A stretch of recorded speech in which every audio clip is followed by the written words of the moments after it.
Hey guys, and welcome back to the channel. If this is your first time with us, my name is Alex. I'm the Hawaiian guy helping new investors build a stronger and safer portfolio. Typically in this channel we like to talk about those stocks that you purchase and hold for 5, 10, perhaps even 20 years, however long it takes you to build financial freedom. Today's topic, I want to talk about a company that's been trending quite a bit in social media lately, and that is the EV company NIO Incorporated. So that's what we're going to talk about today. If that sounds like something you're interested in, stay through the whole video and I will definitely let you know if it's something that I purchase, something I own, or something I would sell, or something I would stay away from. Alright guys, let's get right into it.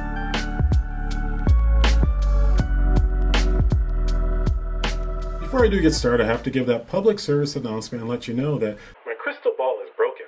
I cannot see the future. Therefore, the information provided in this video today, it's not financial advice because that would be illegal.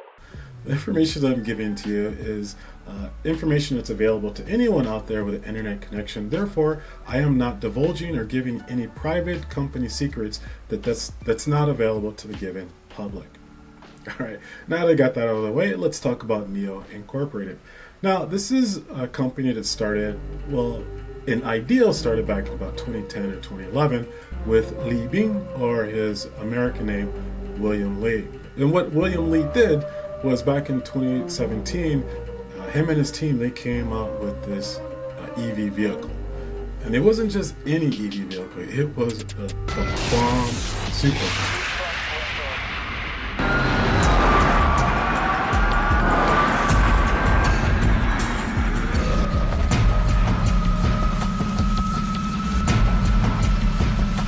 They only made a handful of them. I think maybe 5, no more than 10 of these supercars they made, and they didn't really make it for mass production. They made it just to get their name out there in the public, and that is exactly what they did, because they made a splash in the world back in 2017, offering the supercar, the EP9. This car was beautiful. For all intents and purposes, what these guys were doing, they were taking Tesla's game plan and they were just building off of it. They wanted to build a car like Tesla, but tenfold better. So they just used the track work that Tesla already built. They built on top, and they're just trying to take it to the next level. And I know a lot of you guys are going, hey, yeah, they're just copying off of Tesla. There's nothing original here. This is just another car company in China trying to rip off a foreign brand. But I have to keep things in perspective, because even if you look at Japan, when they had like Datsun and Honda and Toyota back in the day, I mean, Japan is not a typical car manufacturing company in the beginning. They took designs from Ford and Chevy and other companies, Mercedes and other companies out there, and they just improved it. So again, what NIO Incorporated is doing is nothing that other companies haven't done in the past. They're just new. They're getting to the fight with the big boys. And this is just some of the turbulence that happens when you're the new kid on the block. Now we're going to look at NIO. This is a new company. It's only been around since about 2018, so for about maybe 2, maybe 3 years. So it is fairly new. So one of the ways I actually look at a company, particularly a new company, and I got to be honest, I've mentioned this quite a few times on this channel. Normally, I don't invest in IPOs in the beginning. I like for it to be in the market for a couple years until it kind of flattens out, till I kind of can see where things are going. So typically I'll never invest in an IPO. I always wait a little bit to see where things is going. Now, when I'm looking at a company like NIO Incorporated, one of the first things I look at is their market cap. And they have a market cap of, I'm not joking you, 63 billion. Now, to keep that in perspective, if you looked at a company like BMW has a market cap of maybe, I don't know, 56, maybe 57 billion. If you looked at like General Motors, maybe General Motors might be a little bit higher, maybe around 85, 86 billion. Maybe like Honda might be about maybe 53, maybe 54 billion. So NIO Incorporated, about 63 billion. It is in the ballpark where the other car companies are. But the thing you got to kind of step back and be like, whoa, wait a minute. These guys have only been around for about three years. How could they have a larger market cap than well-established companies that have been around for a century or more? I'll get into that a little bit later, but you got to admit those are some amazing numbers to have a market cap of 63 billion and you're a company that's only been around for about 3 years. The next thing I like to look at is a company's PE ratio. And if you at any time looked up what NIO Incorporated PE ratio, which is their price per earnings, it actually says NA, which is non-applicable. And typically you see, or not enough information, you typically see that with IPOs that are just on the market. There's just not enough information to show you their price per earning ratios because they're such a new company. The other possibility, which is most of the time, is that the company's has net loss. They're losing money. So that's probably one of the main reasons you'll typically see an NA when you see the price to earning ratio. That's not always a bad thing. Again, these guys are only a couple years old and they're still doing fabulous things, even though they are only a couple years old. If you're one of those guys who really like digging into those financial reports and you do read the Bloomberg report, you'll notice that back in 2017, maybe 2018, there was NIO reported a $7.5 billion loss. They were losing something like $250 million every quarter. I mean, these guys are losing mad money, and what they did was the Chinese government actually stepped in because it was down to the point where I think their shares were trading, I don't know, like $1, maybe $2 a share, and everyone thought, man, this company is over. But the Chinese government was like, nope, we got your back. And they stepped in and gave them about a $1.5 billion kind of handout. Now, a lot of you guys are probably thinking, okay, the government gave them a $1.5 billion support, but they were down $7.5 billion. Those numbers don't really work out, and I will get to that. If you guys like this information so far, do me a favor, hit that subscribe button, hit that like button, blast me with comments. I really do want to hear from you. I want to know if you think this is a good company, a bad company, if I'm going in the wrong direction. Let me know in the comments below. All right, let's get right into it. So, to give you my opinion about this company, we have to go over the pros and we have to go over the cons. So let's go over those good points first. And I think the number one thing, the big elephant in the room you got to talk about is innovations. The first thing I want to talk about is the Hey Nomi. And this is a super cool kind of technology. I really do like it. It's the AI technology inside the vehicle. And basically you can tell it what to do, or it can actually think what type of actions to do on its own. Say, for instance, you're in the car and you're feeling a little tired. You can say, hey, Nomi, can you continue driving the rest of the way home? I'm just going to relax and take a nap. In theory, Nomi will be able to take over controls and get you to your destination. That's pretty cool. A lot of the technology in this AI right now is, in theory, it's not 100% up to par, but they are definitely close to having a full autonomous, well, this is what they say, that they're very close to having a fully autonomous vehicle. The next thing I really love about NIO Incorporated is their NIO House. And if you're a Tesla owner or a BMW owner, you know it's kind of the same concept where you can go to their different huge libraries, and you can sit there and drink free coffee and Perrier, and it's an area where other NIO car owners go, and it is only available to NIO car owners. All right, but the next huge innovation that's really kind of propelling these guys up a bit is their battery swapping technology. I think this has its good points and its bad points. If you're not familiar with this, basically what they're doing is, instead of going to your traditional charging station, which takes you anywhere from 45 minutes to maybe 2 hours, depending on where you go, they have this system where you can, when you depleted your battery, you could just go to this little kind of charging booth. It pulls your old battery down and it swaps it for a new fully charged battery. This technology only takes about, I want to say 5, maybe 10 minutes to swap out a new battery.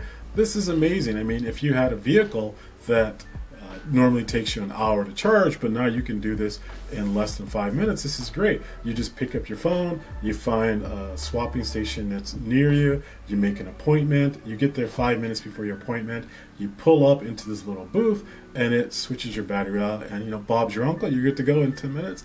I think this is amazing technology. And the next thing you gotta love is these guys got the full support of the Chinese government. Even though they lost $7.5 1.5 billion, the Chinese government's like, nah, I got your back, don't worry, here's 1.5 billion. And I guarantee you they're probably going to give a little bit more if these guys do get in trouble, because China has already come out and said by the year 2050 or 2055 they want to be 100% ICE free, and they don't want internal combustion engine free. Some people call it ICE, but they don't want to have any internal combustion engines on their roadway by, I want to say, 2050 or 2055. So these guys are definitely poised to go 100% full on to this EV sector. So to kind of recap, the pros that I really do love about NIO Incorporated is, one, their amazing growth potential with new innovations and just the sheer size of their population. In China, they're 5 or 6 times bigger than the US and Canada combined. That's a lot of people. So their growth potential is just phenomenal. You can't beat it. Also, the innovations they have coming in the future with the autonomous driving, with the AI technology, with the NIO House, with the AI assistant. They got a lot of innovation currently now that they're currently working on and they're currently thinking about. So the innovation is definitely a check in the right spot. And the third one, which I think is a huge one, is the government backing. You can't go wrong if you know that Big Brother is going to be behind you, kind of ready to catch you if you fall. That being said, we got to look at the opposite end of the spectrum. You got to have the yin and the yang. So we got to look at the cons when it comes to NIO Incorporated. And the first one is their expansion outlook. A lot of the value is done looking at the future estimate of where they might be in the future. Right now, they're trading at around 9 times the 2021 analyst average revenue estimates, trading around maybe $38 with a market cap of about $63 billion. But when you look at a company like BMW, who has a market cap of about 55 or 56 billion, a company that's well established and has been around for a long time, you kind of feel like there's something a little wonky. How could a company who's only been around for about maybe 2 or 3 years, maybe, given the benefit of the doubt, maybe 4 years, how could they have a market cap larger than a well-established company like BMW? Maybe there's some information there that I just don't see. If I'm missing something about that, please definitely let me know. But I just don't see how a new company such as this could have a market cap so large when they're so new and they aren't actually selling a lot. The next kind of con is, it seems like NIO Incorporated, their future is very heavily weighed on the possibility of entering the international market, particularly the European market. Maybe getting into the US market is quite some ways away, but they really do want to get in that Norway, Holland, maybe Sweden area, those areas that are quite friendly to EV technology. So their future is quite heavily weighed on the possibility of entering those countries. But you got to think, even if they did enter those European countries, they still got to deal with some of the domestic brands or the brands that are already there, like maybe the Volvo or the Audi or the BMW or even maybe the Cadillac or even the Tesla. They're going up against companies that are well established, that have been there for a while, and you got this new kid on the block going to come there like, look what I have, what I can offer you. But you got to also keep in mind that even if they are able to bring their vehicle into that market, they still have to bring in that innovation that many people are appealing to, which is those battery swapping stations. Those things can only carry about 7 to 12 batteries within that little booth. And you would have to have a lot of those little battery swapping booths to actually be able to take care of the population in a lot of those countries. Back in 2016, maybe 2015, NIO had announced they've been given permission by the California DMV to start testing their autonomous vehicle on the roadway within California. However, their NAD, the NIO Autonomous Driving System, in the beginning they said that, hey, this vehicle is going to be a level 3, perhaps even a level 4 autonomous vehicle, when in actuality it was a level 2, which is pretty much on par with what Tesla has currently. To be honest, Tesla is almost at their stage where they're going to level 3. Another reason a lot of individuals are having a little bit of apprehension with NIO Incorporated is that they do not manufacture the cars themselves. They don't actually have a factory to do it themselves. They're actually using a Chinese state-owned company, JAC, to produce their vehicles. And the next one I want to talk about is government interference. Whether good or bad, having Big Brother there to bail you out is definitely a good thing. But when you have the government owning almost 25% of a company, especially a government like China, it makes a lot of people nervous about where they're actually going. Because if you've been watching the news lately, I typically on this channel don't like to get involved in geopolitical type issues, but some people don't particularly like the direction that perhaps China is headed, and they might see it as a little bit of concern, especially when a car company owns almost 25%, actually a little bit more than 25% of a company. It just makes you feel a little bit like, okay, but if something of this nature happen and the government is actually in control, maybe the government can pull their 25% out, and then where will that car company be later? It just makes you feel a little bit unease when you know that the government has such a large percentage. Actually, this could actually be a good thing and a bad thing, because the government does have so much invested in the company. They're actually poised to actually help it do better. But I've lived in China before where the government actually helped different businesses out, and as quickly as they hand it to you, they can take it away just as quick. And all I have to say is Alibaba. They don't like. And the final thing I want to talk about is full transparency. I think everyone out there can agree that China is not the most transparent country when it comes to volunteering information, and that might lead to a little bit of friction or a few concerns when it comes to a country like that does not believe in full transparency, but having a large sharehold in a particular. Now, all of that being said, I'm just going to break it down right now. Do I invest in NIO? No. Have I ever invested in NIO Incorporation? No. Do I think it's a bad buy? No, not at all. Actually, I think they're a bit overvalued right now, but if they drop down to say maybe $10 a share, I would probably purchase them as one of my speculative with the hopes that they would do better. But trading at $38 or $39 with a market cap of $63 billion, I still think they're overpriced. And I could be 100% wrong, and this company can go to the moon next month. I'm just kind of giving my opinion. And I don't want to be a hypocrite, because I kind of talk a little bit of ill will about Tesla, but I admit back in July of last year, I bought in a Tesla when they were trading about $300 a share. So I'm not trying to be a hypocrite. I do believe in the EV sector. I just think until there's a little bit more transparency in that area of the world, particularly in China, I just feel very, very uneasy. And again, I'm not telling anyone out there that they should take their funds out of NIO or buy more NIO or hold NIO. I'm just saying, for me personally, this is a company that I have far more concerns than I have positive points. If I'm wrong, I really, really want to hear from you guys. I want to hear what you think. Again, any comment is a great comment, because you're actually helping other individuals who are watching this video too. Till I see you next time, aloha.